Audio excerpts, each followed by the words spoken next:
력으로는 지금 이제 하반기로 접어들었습니다. 우리 오랜만에 우리 교회 표어를 한번 저를 따라서 제가 선창할 테니까 크게 한번 외쳐보겠습니다. 성령으로 하나 되어 복음으로 구원하자. 아멘. 네. 지난주에 우리는 예수님께서 이제 사역을 시작하시면서 예루살렘 성전으로 이제 들어가셔서 거기에 성전에 부패한 성전을 뒤엎으시는 이 모습을 통해서 성전이 건물이나 어떤 제도나 어떤 사람이 성전이 아니라 예수님의 몸이 성전이다라는 말씀으로 함께 은혜를 나누었습니다. 오늘은 본문을 중심으로 해서 의탁하지 아니하셨으니 라고 하는 제목으로 함께 은혜를 나누고자 합니다.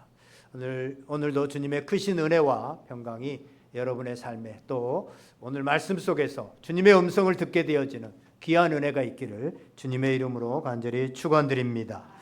오늘 23절에 보니까요 이렇게 나옵니다. 6월절에 예수님께서 예루살렘에 계시니 많은 사람이 그의 행하시는 표적을 보고 그의 이름을 믿었으나 라고 말씀하고 있습니다. 예수님이 예루살렘에 들어가서 성전 청결을 행하시고 예루살렘에 계시면서 병자들을 고치시고 귀신을 내쫓으시고 사람들의 생사와 관련된 많은 기적들을 행했습니다. 그러자 그 이적들을 보고 많은 사람들이 예수님의 이름을 믿었다, 예수님을 믿었다라고 성경은 말하고 있습니다. 그런데요 24절에 보면 그것에 대한 예수님의 반응, 또 성경은 재밌는 표현이 있습니다. 24절 말씀을 우리 다 같이 한번 읽어보겠습니다. 24절 시작. 예수는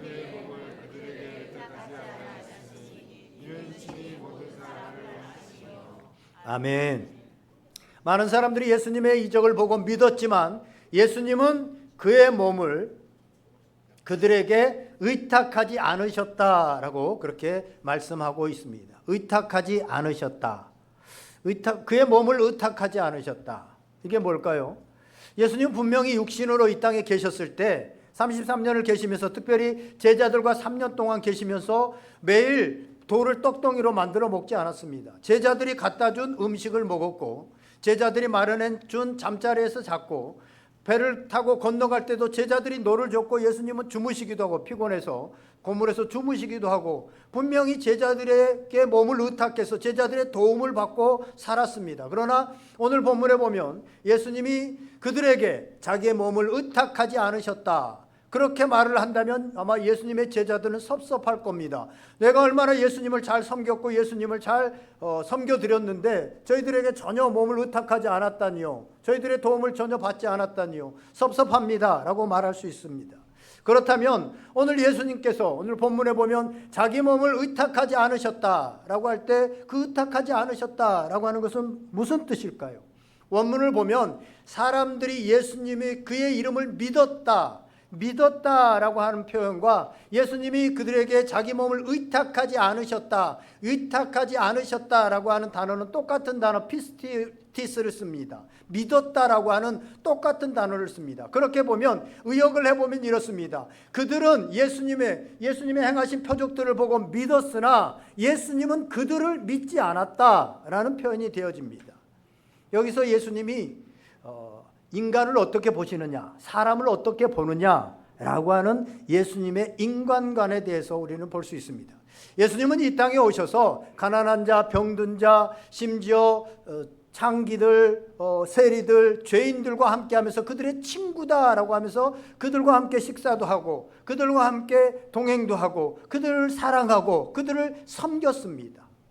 이 땅에 오셔서 예수님을 섬기러 오셨다라고 하시면서 그 사람들, 보잘것없는 그 사람들을 섬겼습니다. 그러나 예수님은 그들을 믿지 않았다는 것입니다. 믿지 않았다는 것은 그들에게 어떤 기대감을 갖지 않았다는 것입니다. 인간에게 어떤 기대감을 가지 않았다는 것입니다. 예수님은 사람에게 자기를 의탁하지 않았다라고 말씀하신 이 부분에서 우리는 예수님의 인간관을 볼 수 있는데 여기서 우리는 참 교훈을 많이 얻습니다. 우리는요, 우리의 문제가 뭐냐면 우리가 누군가에게 도움을 주고 사랑을 주면 그 사람에게 기대를 합니다. 내가 이렇게 해줬으니까 이런 보상, 최소한 나에게 이렇게 해주겠지? 라고 하면서 그 사람을 의지하게 됩니다. 그런데 내가 생각했던 기대와 보상이 주어지지 않으면 그때부터 질투하게 되어지고 그때부터 분노하게 되어지고 미움으로 변하게 되어집니다. 바로 이것이 우리 인간들입니다. 부모가 자식을 위해서 그렇게 헌신해서 자식들을 키웁니다. 그러고 나서 섭섭해서 네가 나한테 그럴 수 있냐고 스스로 우울증에 걸리기도 하고 스스로 섭섭해가지고 내가 너를 어떻게 키웠는데 하면서 자식에게 섭섭해합니다. 왜 그렇습니까? 왜냐하면 자식에게 기대했고 자식이 크면 보상해 주기를 바랬고 자식을 의지하고 싶었는데 그것이 안 되었기 때문에 그렇습니다. 부부관계도 사람과의 관계도 다 마찬가지입니다. 상대에게 기대하기 때문에 상대에게 바라기 때문에 섭섭해지고 미워지고 아쉬워지고 그러면서 그 사람들 정말 사랑하고 함께 해야 될 사람들을 잃어버리고 그 사람들을 떠나보내게 되고 이런 일들이 삶 속에서 일어나게 되더라는 것입니다. 사랑하는 여러분, 사람을 사랑합시다. 도와줍시다. 아낌없이 내어줍시다. 그리고 대가나 보상을 바라지 맙시다. 이게 바로 예수님의 인간관입니다. 예수님이 인간을 이해하는 인간관이라고 하고 사람을 대하는 태도입니다. 그렇습니다. 사람은 그냥 사랑하고 도와주고 섬겨줘야 될 대상이지 믿음의 대상이 아니라고 하는 사실입니다. 사람은 사랑의 대상이지 믿음의 대상이 되어지지 못합니다. 오늘 본문으로 돌아와서 예수님이 자신을 믿는다고 하는 사람들, 그 사람들에게 믿지 못한다고 하는, 믿지 않는 이유를 오늘 본문은 이렇게 말씀하고 있습니다. 24절 25절 말씀 다시 한번 읽어보겠습니다. 24절 25절 시작. 예수는 그의 몸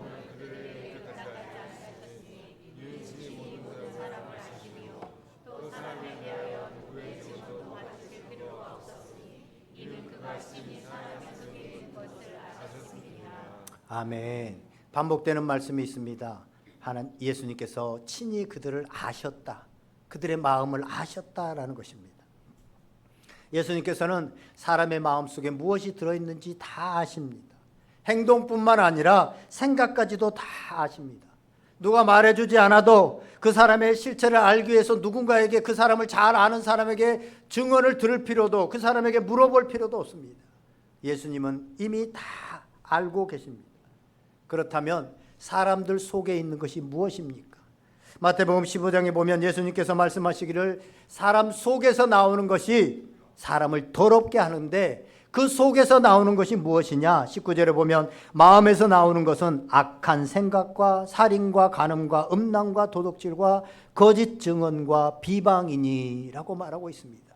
사람은 하루에도 수백 번 생각 속에서 악한 생각을 하고 심지어 살인을 하고 간음을 하고 음란을 저지르고 도둑질을 하고 거짓 증언과 비방들을 합니다. 그래서 예레미야 선지자는 예레미야 17장 9절에서 이렇게 말합니다. 만물보다 거짓되고 심히 부패한 것은 마음이라. 이것이 바로 사람입니다. 사람 속에, 사람의 생각 속에, 사람의 마음 속에 이러한 것이 가득 차 있는데 어떻게 이러한 인간을 믿을 수 있겠습니까? 예전에 양은파 조양은 씨라고 조폭의 우리나라에 굉장한 그런 일을 저질렀던 그런 조양은 씨가 있었죠. 제가 전에 섬겼던 교회에 그 고모가 같이 저희들하고 신앙생활을 했는데요. 어느 날 저기 시골에 좀 내려가야 된다고 얘기를 하시더라고요. 그래서 왜 그러시냐고 하니까 이 조양은 씨가 출소해가지고 있는데 자기가 그 부모님들이 돌아가셔서 돌봐줘야 된다는 식으로 그래서 좀 가 있어야 된다고 그 얘기를 하시더라고요. 이 조양은 씨가요 한때 이제 감옥에서 완전히 예수님을 믿고 변화되어가지고 이제 완전히 새 사람이 되었다.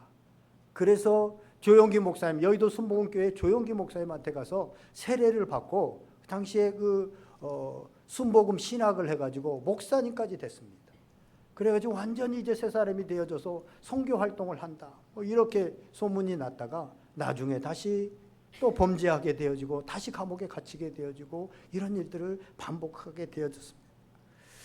또 예전에 대도 조세영 씨, 감옥에서 변화됐다고 예수님 만나서 그래서 교회들을 다니면서 간증하면서 막 다녔습니다. 그러다가 다시 일본에 가서 도적질을 하고 붙잡혔던 기사가 나왔습니다. 이와 비슷한 일들은 우리 주변에서도 수없이 많이 있습니다. 사람을 믿을 수가 없습니다. 어떻게 이렇게 큰 죄를 범한 사람만 믿지 못합니까? 그렇지 않습니다. 사람은 믿지 못합니다. 올해 제가요 첫 주에 결심한 것이 있었습니다. 하나님이 주신 마음이라고 생각하고 반드시 시행하리라고 생각을 하고 결심하고 여러분들에게도 말씀드렸습니다. 여러분들은 제가 뭐 하든지 말든지 별 관심도 없으시기 때문에 지금까지 별로 기억하고 계신 분들은 많지 않을 것 같습니다. 그런데 그 당시에 저는 내 나름대로 단단히 다짐하고 여러분들에게 함께 하자고 그래야 또 저를 지킬 수 있을 것 같아서 그렇게 말씀까지 드렸습니다. 그게 뭐였습니까? 네, 밤 9시에 매일 밤 기도를 하겠다는 것이었습니다. 동참하는 성도들은 거의 없었지만 저와 아내가 1월 달부터 열심히 기도하고 2월 달도 매일 기도하고 그러다가 3월쯤 되니까 동력이 좀 떨어지기 시작했습니다. 조금 지쳐가기도 하고 그런데요 신학교에서 수업을 하는데 9시에 화요일 9시에 해달라는 겁니다. 나 9시에 뭐 하는 일이 있다고 그러는데 그 시간밖에 없다고 꼭 그 시간에 해야 된다고요. 그래서 할 수 없이 그러면 그날만 빼고 뭐 그렇게 하는데 봄철이 3월이 다가오면서 이제 막 신방도 있고 특별 새벽 기도도 있고 뭐 지방의 일들도 막 있으면서 몸이 피곤하기도 하고 그래서 뭐 하루 빠지고 이틀 빠지고 그러다가요 어느 순간부터 기도하지 않고 있는 제 모습을 보게 되어졌습니다. 사람은 이렇게 연약합니다. 환경이 바뀌면 언제든지 마음이 바뀔 수 있고 결심도 무너질 수 있습니다. 그래서요 저는 제 자신을 믿지 않습니다. 제 속에 여전히 탐욕과 안일함과 거짓된 것들이 있습니다. 물론 안 그러려고 하고 예수님의 말씀을 따라 살려고 최선을 다하지만 저도 제 자신을 믿을 수 없습니다. 그래서 어떤 성도님들 중에 저한테 저는 목사님을 믿습니다 라고 하면 저는 그렇게 대답합니다. 네, 최선을 다하겠지만 저를 믿지는 마세요. 저도 제 자신을 못 믿습니다. 그렇게 얘기를 하곤 합니다.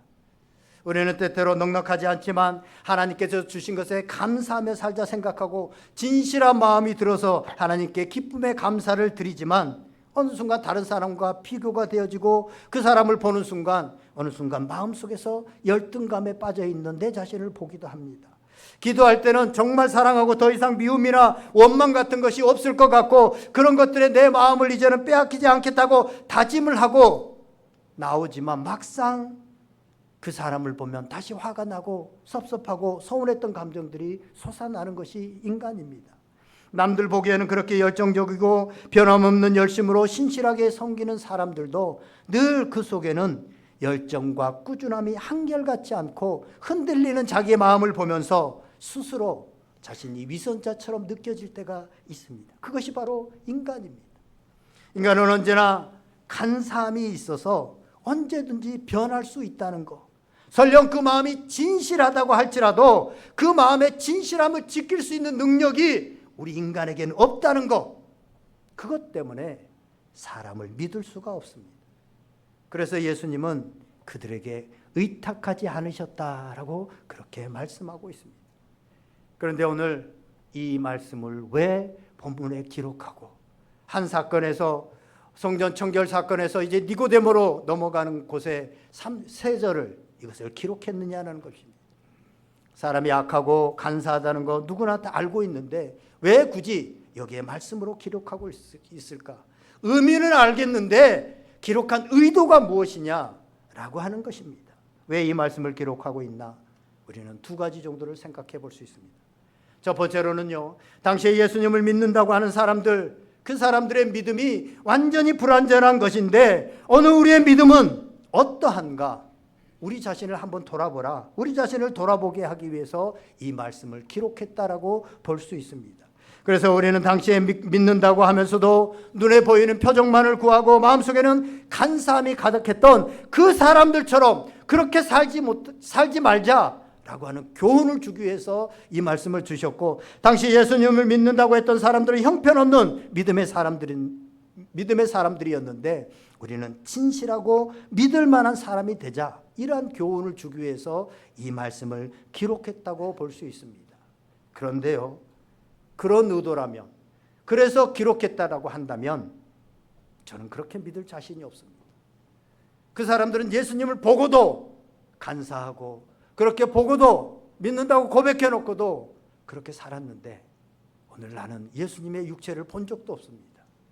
그런데 내가 그 사람들보다 더 좋은 믿음으로, 더 진실한 믿음으로 살아갈 수 있다고 하는 생각 자체가 위축이 되어집니다. 그래서 두 번째 생각해 볼 것은 왜 이 말씀을 기록하고 있을까? 예수님께서 자신을 믿는다고 하는 사람들과 함께하고 제자 삼으신 것은 그들을 믿고 신뢰했기 때문이 아니라는 것을 오늘 본문은 말씀해 주고 있습니다. 예수님은 인간이 연약하다는 것을 다 아셨습니다.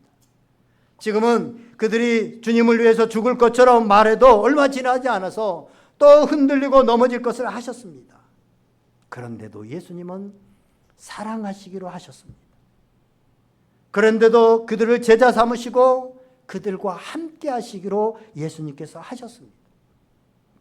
그래서 우리 본문을 통해서 알 수 있는 것은 예수님과 그를 믿는 사람들의 관계를 유지하게 만드는 것은 예수님을 믿는 사람들이 믿음에 신실하기 때문이 아니라 그들이 보잘것없는 믿음임에도 불구하고 보잘것없는 그 믿음을 귀하게 보시는 그 예수님의 사랑 때문이라고 하는 것입니다. 그 사랑 때문에 예수님과의 관계가 가능하게 되어지고 그 관계가 지속될 수 있다고 하는 사실입니다. 세상 사람들은요, 상대방이 믿을 수 없는 사람이라고 생각을 하면 버리고 떠나버립니다. 그런데 오늘 본문의 주님은 그들이 믿을 수 없는 그런 사람들이고 신뢰할 수 없는 사람들이었지만 그들을 사랑하시기로 한 것입니다. 주님은 지금 자신이 행한 기적을 보고 자신을 믿는다고 하고 절대로 주님을 떠나지 않겠다고 한 사람들, 그 사람들이 머지않아 자신을 배신하고 바라바를 살려줄까, 예수님을 살려줄까 할 때 바라바를 살려주라 라고 하는 군중들이 될 줄을 이미 다 알고 계셨습니다. 그럼에도 불구하고 예수님은 그들을 사랑하고 함께 하시기로 한 것입니다. 요한복음은요, 계속해서 이것을 말씀하고 있습니다. 그래서 바로 이어지는 예수님과 니고데모의 얘기가 3장에 나오게 되어지는데, 이 3장에 예수님이 영생의 은혜를 이 니고데모에게 주신 것은 니고데모가 거듭남에 대한 그 놀라운 진리를 깨닫고 있어서도 아니고 신실한 믿음을 가지고 있어서도 아닙니다. 밤중에 예수님을 찾아온 그 작은 믿음을 예수님께서 귀하게 보시고 이 영생의 은혜를 니고데모에게 주신 것입니다. 4장에 가면 사마리아 여인이 나옵니다. 이 수가성의 여인, 남편이 5이나 되었던 이 여인이 구원의 은혜를 경험하고 그 은혜를 경험한 것은 그 여인이 신실하게 이 땅을 잘 살아서도 아니고 믿음이 대단해서도 아닙니다. 예수님이 이 여인을 불쌍히 여기시고 사랑했기 때문에 그 여인이 이러한 은혜를 받을 수 있었습니다. 5장에 가면 베데스다 연못에 38년 된 병자가 나옵니다. 이 38년 된 병자가 평생 안진병이로 자기 몸을 움직일 수도 없었는데 그가 대단한 믿음이 있어서 예수님에게 은혜를 받고 고침을 받은 것이 아닙니다. 예수님의 사랑과 예수님이 국률이 여기신 것 때문에 그렇습니다. 6장에 가면 예수님께서 5,000명을 먹이신 사건이 나옵니다. 보리떡 5개와 물고기 2마리로 5,000명을 먹이신 이 사건도 그들이 대단한 믿음을 가지고 있어서가 아니라 예수님께서 그들을 국률이 여기셨기 때문에, 불쌍히 여기셨기 때문에 그들을 사랑하시고 먹이신 것을 보게 되어집니다. 이처럼 요한복음에서 주님께 은혜를 입은 사람들은 그들이 믿음이 좋고 신뢰할 만한 사람이었기 때문이 아니라 주님의 사랑 때문이요, 국률 때문이었다라는 것을 성경은 계속해서 말씀하고 있습니다. 주님은 하루가 멀다 하고 흔들리고 요동하고 자신에게 이익이 되지 않으면 가차없이 돌아서는 사람들이라는 것을 알면서도 예수님은 그들을 떠나고 버리기로 한 것이 아니라 오히려 그럼에도 불구하고 사랑하고 함께 하시기로 한 것입니다. 그것 때문에 그들이 제자로 서 있을 수 있었고 제자로 여전히 남아 있을 수 있었고 끝까지 예수님과 함께 할 수 있었던 것입니다. 제자들은 3년 동안 예수님을 따라다니면서요, 예수님이 행동하는 것도 예수님이 말씀하시는 것도 잘 이해하지 못했습니다. 그래서 요한복음에서 계속해서 나오는 얘기가 뭐냐면, 우리는 그때 몰랐어, 우리는 그때 알지 못했어, 우리는 그때 다 이해하지 못했어 라고 하는 것이 계속해서 나옵니다. 우리가 2장 22절에도 보면 예수님께서 성전 청결 사건을 얘기하시고 성전된 자기 몸을 얘기하신 것이다 라고 하지만 깨닫지 못합니다. 그래서 22절에 보면 죽은 자 가운데서 살아나신 후에야 제자들이 이 말씀하신 것을 기억하고 성경과 예수께서 하신 말씀을 믿었더라. 아멘. 예수님이 말씀하실 때, 예수님이 그 행위를 행하실 때 그들은 알지 못했다는 거예요. 이해하지 못했다는 거예요. 예수님이 부활하시고 난 후에 나중에 예수님의 말씀을 기억하고 예수님을 믿었다라고 성경은 그렇게 말하고 있습니다. 오늘 본문에 예수님께서 행하신 기적을 보고 그의 이름을 믿은 사람들의 믿음이 거짓된 것이 아니고 진실했지만, 당시에 본인들은 진실하게 얘기했지만 예수님이 그 믿음을 의지할 만큼 그렇게 대단한 것이 아니었음에도 불구하고 예수님은 그 믿음을 대단한 것으로 보시고 사랑하시기로 한 것입니다. 마찬가지로 주님은 우리의 믿음을 귀히 보시지만 우리의 믿음이 대단하기 때문이 아니라 그 믿음을 대단하게 보시기로 작정한 주님의 사랑 때문에 오늘 우리는 성도로 주님 곁에서 지금도 있을 수 있다고 하는 사실입니다. 그럼에도 불구하고 우리는요, 내가 성경 좀 알고 있다고, 기도를 좀 했다고, 봉사나 헌신을 좀 했다고 믿음을 자꾸 공적으로 내세우려고 하는 그런 마음들을 가지고 있습니다.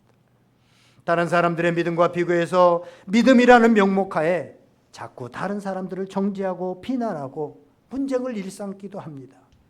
또 마치 내가 없으면 하나님이 아무 일도 못하실 것처럼, 이 교회가 아무 일도 못할 것처럼 그런 교만을 떨기도 합니다. 예수님은 사람들의 마음속에 있는 것을 다 아셨습니다. 그런데 그 마음, 그 믿음에 자신을 의탁하지 않으시기로 하셨습니다. 다 아시기 때문에 그들을 오히려 사랑하시기로 하신 것입니다. 그들을 끔찍이 사랑하셔서 당신의 생명까지도 내어주신 것입니다. 저와 여러분이 하나님을 떠날 수 없고 우리가 부족해도 우리 스스로를 포기할 수 없는 이유는 우리의 의지가 대단하고 우리의 믿음이 대단해서가 아니라 우리를 절대로 포기하지 않는 주님의 사랑 때문에 우리가 포기하지 않게 되어진다고 하는 사실입니다. 할렐루야. 솔직히 저는요, 제 자신을 보면 답답합니다. 한심합니다. 왜 이렇게 달라지지 않는 건지, 왜 작은 것 하나도 극복하지 못하고, 왜 사소한 것 하나를 극복하지 못하고 불안해하고, 목사가 되어서도 왜 이렇게 믿음이 없는지. 그런데요, 주님은 이런 저의 모습을 다 아십니다. 그런데도 저를 사랑하시고 여전히 목회자로 쓰고 계십니다. 그것은 제 믿음이 아니라 주님께서 그렇게 용납해 주시고 받아주셨기 때문에 그렇습니다. 그래서 주님께 고맙고 감사합니다. 그래서 평생 예배자로 살고 싶습니다. 아직 노예 제도가 있을 때요, 어떤 사람이 한 여자아이를 보고, 한 여자 노예를 보고 돈으로 그 여자아이를 샀습니다. 그리고 이제 너는 내가 샀으니 너는 이제 자유의 몸이 됐다. 나도 너를 구속하지 않으니까 너는 이제 내가 원하는 것을 다 해도 되고 내가 원하는 곳에 가서 살고 내가 원하는 것을 마음껏 하려무나 라고 놓아줬습니다. 그 여자아이는 너무너무 기뻤습니다. 저 그러면 어디든 가도 돼요? 그럼 넌 자유니까. 그동안 종으로 오직 주인이 시키는 그 일에 매달려서 시키는 곳에서 자유롭지 못하게 살았던, 일만 하고 살았던 그에게 자유를 준 겁니다. 이제 너는 어디든 갈 수 있어. 너는 자유니까. 그러자 그 여자아이가 이렇게 대답합니다. 그렇다면 저는 선생님을 따라가고 싶습니다. 우리 기독교에서 예배와 섬김은 권리와 의무가 아닙니다. 자격과 실력의 문제가 아닙니다. 은혜와 감격의 문제입니다. 우리가 오늘 예배하는 것도 오늘 우리가 주님을 섬기겠다고 섬기며 살겠다고 하는 다짐하는 것도 그것을 하지 않으면 벌하기 때문이 아니고 우리 믿음이 대단해서 그런 것도 아니라 더럽고 추하고 믿을 수 없는 나를 받아주시고 작은 믿음을 대단한 것으로 보아주시고 사랑해 주시고 용납해 주시고 품어주시는 그 은혜 때문에 우리는 섬기고 싶고 예배하고 싶은 것입니다. 이것이 바로 기독교의 본질입니다. 예배하지 않으면 벌을 받기 때문에, 섬기지 않으면 주변 사람들이 뭐라고 하기 때문에, 함께 공동체된 지체들 그들의 눈치가 보여서 그래서 섬기는 것이 아니라 이런 나약한, 이런 더러운, 이렇게 추악한 나를 뭐라 하지 않고 용납해 주시고 받아주시고 여전히 예배 가운데 서 있게 하시는 그 하나님의 은혜, 그 주님의 은혜가 너무나도 감사해서 오늘 여기에 나와 있고 그 감사함으로 드리는 예배를 하나님께서는 기뻐 받으신다고 하는 사실입니다. 그렇습니다. 오늘도 우리가 세상으로 나가지 않고 하나님을 예배하는 것은 우리 믿음이 좋아서가 아니라 우리의 믿음을 연약하고 작은 것임에도 불구하고 우리 믿음을 귀한 것으로 보시는, 그렇게 보기로 작정하신 하나님의 사랑 때문입니다. 이것 때문에 예수님께서 요한복음 3장 16절에서 말씀하신 하나님이 세상을 이처럼 사랑하사 독생자를 주셨으니 이는 그를 믿는 자마다 멸망치 않고 영생을 얻게 하려 하심이니라 라고 하는 말씀이 믿음의 의무보다는 은혜의 감격으로 우리에게 다가오는 것입니다.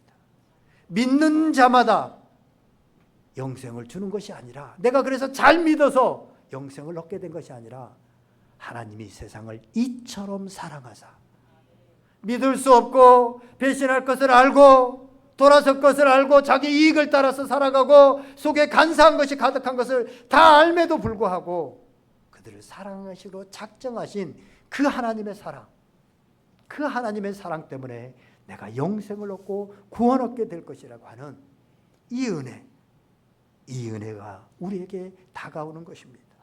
그러므로 한 주간 우리의 믿음을 드러내려고 하기보다는 우리의 작은 믿음을 크게 여기시는 주님의 사랑에 감격하며 감사하며 살아가시기를 바랍니다.